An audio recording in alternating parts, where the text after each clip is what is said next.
Welcome dear students to our political science class. Today we will cover chapter 2, India's foreign policy. We have been introduced to the international system and its nature and the Cold War in the last century and its effects. We shall now learn about other related issues. Thus, we shall learn about the meaning of foreign policy, factors that make an impact on it, and the nature of India's foreign policy. In international arena, every nation has always been interdependent.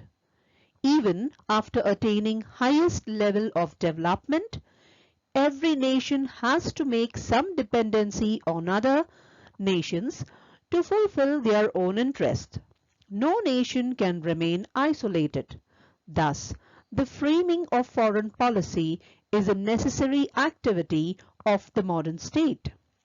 It arises from the circumstances, as Lenin remarked that a state is not an isolated island but a member of society of states, participation in which is inescapable. Thus, in contemporary times, every state establishes diplomatic, economic, trade, educational, cultural, and political relations with other nations, and that compels to maintain its relation with each other as well as international organizations. National interests. Now, national interests are the interests of the people of a nation which benefit themselves and their communities. For instance, economic prosperity such as employment and standard of living. Security, that is protecting people inside the country, securing national borders and resolve differences with other countries. India's foreign policy seeks to safeguard the country's enlightened self-interest. The primary objective of India's foreign policy is to promote and maintain a peaceful and stable external environment in which the domestic task of inclusive economic development and poverty alleviation, which can progress rapidly and without obstacles. Given the high priority attached by the Government of India to socio-economic development, India has a vital stake in a supportive external environment both in our region and globally. India therefore seeks a peaceful periphery and works for good neighborly relations in its extended neighborhood. India's foreign policy also recognizes that the issues such as climate change and energy and food security that are crucial to India's transformation are global and require global cooperative solutions. Factors influencing foreign policy. Foreign policy decides what kind of relations to have with which country in the international system. But several factors affect foreign policy while it is being decided. Geographical location. It is really the absolute bedrock and basis for foreign policy. It defines the space in which you are operating, the limitations and ambitions of what you can and want to do. When you look at the foreign policy of great powers of last centuries, you can see that their foreign policies were mostly dictated by their geographies. So why is USA the most powerful country in the world, and why that won't really change in any foreseeable future despite what a lot of folks say? Well, it is its superb geographic position. You can see that USA have really all the access they could have to Pacific and Atlantic Oceans. So they are very well positioned to trade with Europe and East Asia, the other two economic hotspots of modern world. They have plenty of natural resources in their disposal like Gulf of Mexico oil, shale gas, and also they have the American Midwest, which is largest single agricultural zone in the world. USA are thus kind of self-sustainable in a lot of the most important resources country needs. So, they are pretty untouchable by other great powers of the world because they are really far away. That is the reason why USA is the only country in the world that managed to totally dominate its region of the world, and their first and foremost foreign policy goal is that no other power can do the same in other parts of the world. Political system. In a democratic political system, the nation's parliament plays a major role in evolving foreign policy. When different aspects come up for discussion in Parliament, the opposition parties try to regulate the foreign policy by raising questions about the same. Federal political systems have to take into account the inclinations of the constituent states while shaping foreign policy, because the affairs in the neighboring nations affect constituent states. For example, events in Sri Lanka may affect Tamil Nadu, and those in Bangladesh may affect West Bengal and the Northeast Indian states. Economy. In modern times, the economic condition of any country has acquired great importance in declining foreign policy. As a result, the economy impacts foreign policy in two ways. Foreign policy is shaped by the need to establish economic relations with other countries, import-export, participation in world trade, all aimed at strengthening the economy of the country. In today's world, the issues of economic security are as important as national security. After the end of the Cold War, India's economic reforms put the nation on a high growth trajectory, plunging it willy-nilly into the realm of great power politics.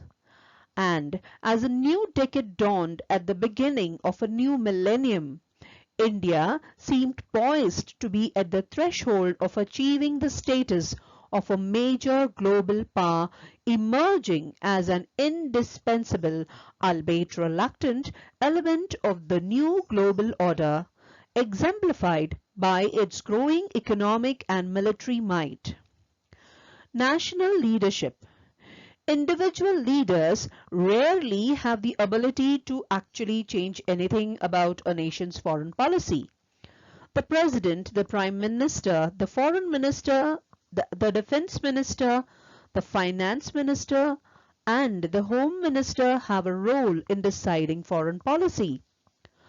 All of this is to say that foreign policy is not nearly as leader-centric as observers tend to believe.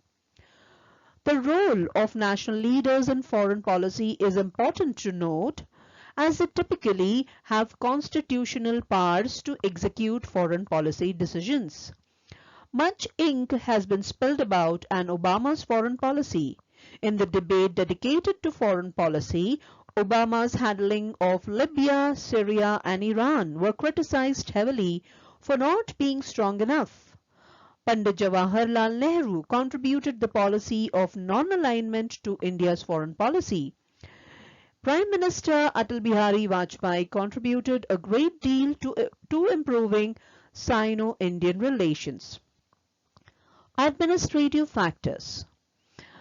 Ministry of External Affairs, Foreign Secretary, embassies in different countries, diplomatic officers, etc. are the administrative factors involved in creating foreign policy. Even though the final decisions about foreign policy are taken by the Prime Minister and the Minister of External Affairs, the administrative machinery helps to arrive at that decision. The administrative officers collect information needed to shape the foreign policy, analyze it, and give appropriate advice based on it. The National Security Advisor also completes this task. Article 51 Among the directive principles of state policy lay down the broad framework for foreign policy. They are: promote international peace and security, maintain just and honorable relations between nations, foster respect for international law and treaty obligations in the dealings of organized people with one another, encourage settlement of international disputes by arbitration. Some more objectives of India's foreign policy are as follows. While maintaining friendly relations with neighboring countries, ensure that the defense and security of India is not affected, not to compromise about the geographical boundaries of the nation. Since the partition of British India in 1947 and subsequent creation of the dominions of India and Pakistan, the two countries have been involved in a number of wars, conflicts and military standoffs. A long-running dispute over Kashmir and cross-border terrorism have been the predominant cause of conflict between the two states. A disputed Himalayan border was the main cause of Sino-Indian War between China and India that occurred in October-November 1962. Protect the unity and integrity of the country. Independence of India was accompanied by the partition of the subcontinent into the two dominions of India and Pakistan. Within Indian Dominion, 500 or so princely states were left with theoretical paramountcy. Before the process of integrating these states with Indian Dominion was completed, there was fighting in Kashmir involving the two new states. There was mass, communal and religious killings and terrible uprooting of the population. Even internal physical integration could not be achieved without police action against the Nizam of Hyderabad. In many countries, such grave internal and external threats would have given rise to authoritarian state. But the democratic convictions of the Congress party leaders were so deep and the liberal democratic tradition of the Indian freedom for independence was so strong that the country deliberately and with full sense of responsibility chose a parliamentary system of government. Protect the interests of India's citizens living in other countries. This responsibility is fulfilled by the Indian embassies there. A registered overseas citizen of India is granted multiple entry, multi-purpose, lifelong visa for visiting India.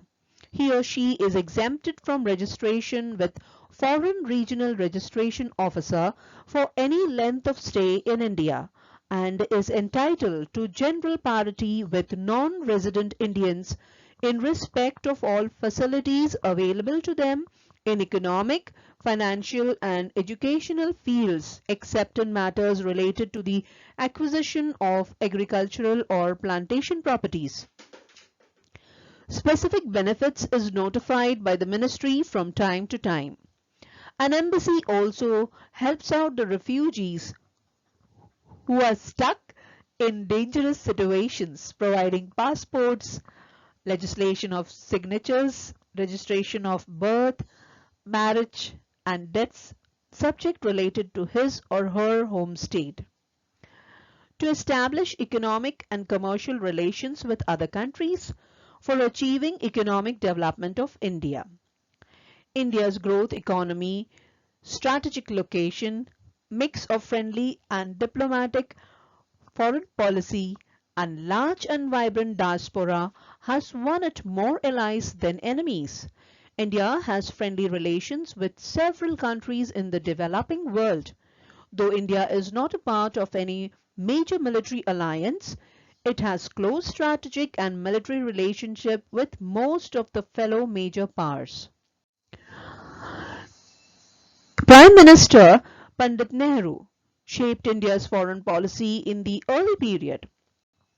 India adopted the policy of non-alignment in the context of the Cold War. The non-alignment movement provided a platform for newly independent developing nations to join together to protect its autonomy. It was a disparate group from many continents and broadly united around non-alignment movement's flagship campaigns for decolonization, universal nuclear disarmament, and against apartheid. There was a lot of stress on strengthening India's defense. Soviet Union, France and Germany helped India in this matter with the required technology. In May 1974, India carried out its first nuclear test, while claiming it to be a peaceful nuclear experiment. In the post-Cold War period, the priority was no longer remained to political and military relations. Several other dimensions like economy, trade, education, and technology got included in the foreign policy. Indian Look East policy has helped it develop greater economic and strategic partnership with Southeast Asian countries South Korea, Japan, and Taiwan. In the decade after 1990, our relations with the South Asian countries like Singapore, Thailand, Vietnam, etc. became stronger. Our trade exchange with Israel, Japan, China, European Union increased.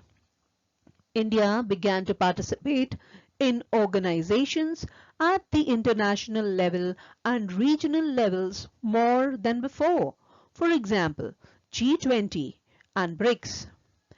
The US-India partnership is founded on a shared commitment to freedom, democratic principles, equal treatment of all citizens, human rights, and the rule of law. The United States and India have shared interest in promoting global security, stability, and economic prosperity through trade, investment, and connectivity. The United States supports India's emergence as a leading global power and vital partner in efforts to ensure that the Indo-Pacific is a region of peace and stability and growing prosperity. India has had its first nuclear test in May 1974 during the government of former Prime Minister Indira Gandhi. The name of this nuclear test was Smiling Buddha. After this, the Pokhran II test was a part of the series of 5 nuclear tests conducted between 11 to 13th May 1998 in the Pokhran test range. Owing to the nuclear test, India's recognition around the world increased. India became the first nuclear-powered country without signing the Non-Proliferation Treaty. After the nuclear test, the world community had imposed many restrictions on India. India had explained to the world community that India is a responsible country and its nuclear warheads are just to secure the sovereignty and boundaries of the country, not to invade any country. So dear students, having taken a survey of foreign policy in this way, we are going to study India's defense system in the next lesson. That's all for this class. Thanks for watching.